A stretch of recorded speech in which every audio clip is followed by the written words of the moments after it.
Shari, thank you so much for joining us on the Business Corner. Thank you, Teresa. I'm happy to be here. Oh, thank you. So, as the CEO and founder of Shari Williams Enterprises, tell us a few things about some of the projects you're working on. Well, let's start by talking about a little bit of 2023. Okay. In 2023, we had our first drone soccer camp, which was amazing. It wasn't really our first. It was the first one that we did in the Northeast. Okay. And in 2023, we also did some event planning and some other activities. And now we're gearing up for our 2024 programming with our drone soccer classes and also our drone piloting classes. And all of our clients get public relations help with workforce development so that they can get a job in the field. So, what is the Philadelphia Drone Soccer League community and its workforce development? So, let's back up a little bit. Philadelphia Drone Soccer League is birthed by U.S. Drone Soccer. Okay. So each state, not each state, but a lot of the states have a drone soccer league. And in Philadelphia, I saw a need for us to try to fill that gap. So I said, well, you know what? Let's try to get the kids in. We start them at 12 years old, and they go up to like 25 or whatever, because you can play drone soccer in college as well. And it's a way for us to be innovative. They can build a drone, program a drone, fly a drone, and compete with a drone. And then they can go on to get their drone piloting license. So as we were thinking about innovative ways to branch out and expand the business, drone piloting classes and drone soccer was the number one way.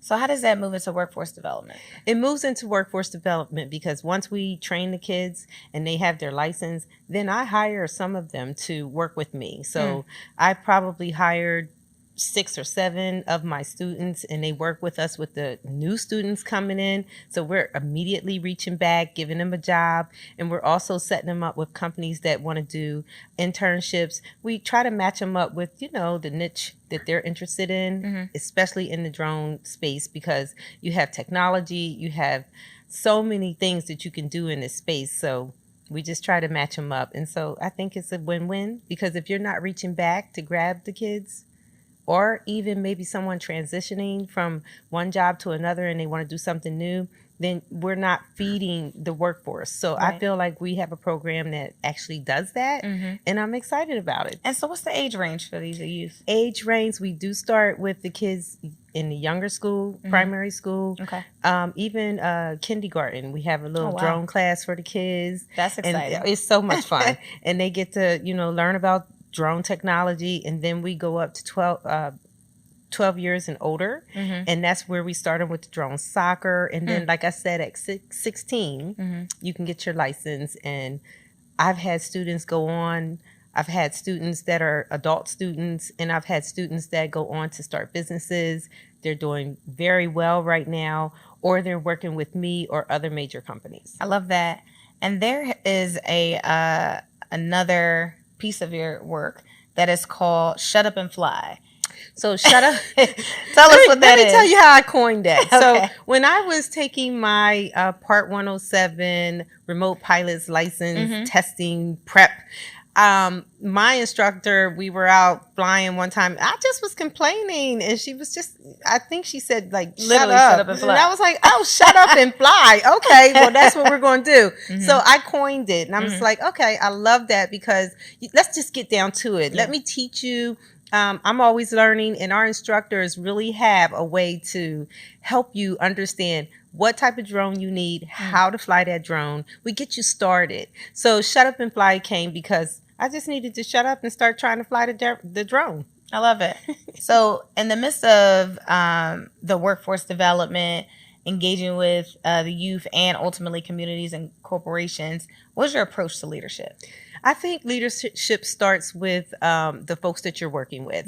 You have to give, let's give the kids, let's use them as an example. You have to break them into groups, and you have to make 1 or 2 of the kids in charge. So let's, for instance, say on the drone soccer team, you have to have a male and a female. Right. So we always make one of them a leader.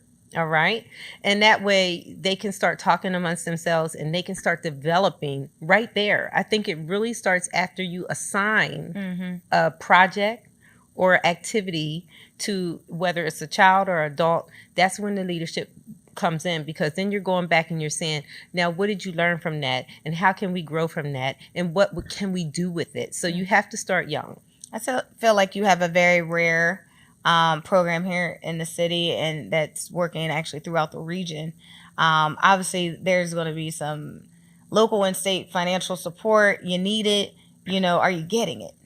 Well, we are just embarking on a new working with a grant. Okay. Since we're for profit, Yeah. we're going to be doing some programming through an organization that did get some funding. Good. And we started this a year ago, and she Wow. called and said, hey, we got the funding. Are you guys ready to go? And I'm like, absolutely, let's do it. Wow. So we're setting up our programming for 2024. So I think that you have to cultivate those relationships, and you can't just make one call and expect that it's going to be done. Yeah. You have to fill out the paperwork. You have to make the call. You have to follow up with emails. Follow up is really, really key with me. If you follow up, I'm going to get back to you. And I know it's a big deal with you as well, Teresa. Yes. So follow up is key. And then pay attention to the guidelines that they're asking for. If it's something that they're specifically asking for, make sure you include that in the documentation that you're going to send in. And then you don't have to be a pest, but you can follow up every so many weeks to say, hey, where's this project? What's going on? And usually people will say, I'm not ready yet. Yeah. There's no movement. We got to go another direction. Right. But once you know those things, then you can start to help them think about what direction you're going to go in. So I would say funding sources are out there. Yeah. And they're not easy to get, but if you stay in those rooms, you stay at the table, if you talk to people and you say, what's out there in the technology space, what's out there in the public relations and marketing space, what's out there, then people will open up and share more information. We try to say that people don't want to share information, but sometimes we're just not asking the right questions. I think that's strong. And as we talk about advice, for those, I know under Shari Williams Enterprises is more than one business, right? You've probably been in business a very long time. So if you were to give some advice to someone who actually wanted to start a business, grow a business, scale a business, what would it be? Well, I've been in business 12 years. I believe it's going on 13 years. Congratulations. And thank you. And I would say, do not go into business debt. Make sure that you have all of your business acumen in place. Make sure everything's in place so that you don't go into debt. Seek the funding opportunities that are out there. Seek a consultant that can help you set up the pieces that you need to run your business. Have a business plan.